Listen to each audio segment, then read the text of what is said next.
काहीसा वाद झाला, पण दादांनी तुमच्या बाजूने भूमिका घेतली आणि त्यामुळे उमेश पाटील पक्ष सोडून गेले होते.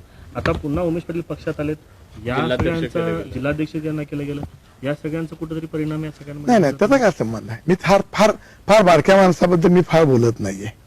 त्यांच्या बरोबर त्यांची तुलना कुठं तुम्ही जर तालुक्याचे नेते म्हणून करत असाल तर ते दुर्दैव होईल. त्यामुळे त्याचा काही संबंध नाहीये. मी सांगितलं ना की पक्षात बेशिस्तपणा आलेला आहे, पक्षनिष्ठेला किंमत देत नाहीये, म्हणून करता आम्ही पक्ष सोडण्याचा निर्णय घेत आहोत, आणखीन घेतलेला नाहीये.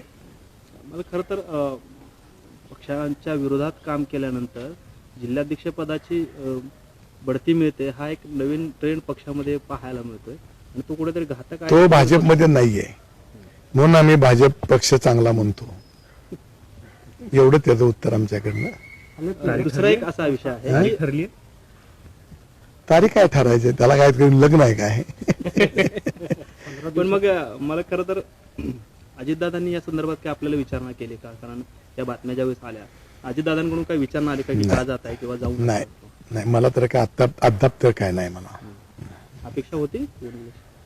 आता कसं आहे, 35 वर्ष मी काम करतोय माझ्या परीनं, त्यामुळं त्यांना जर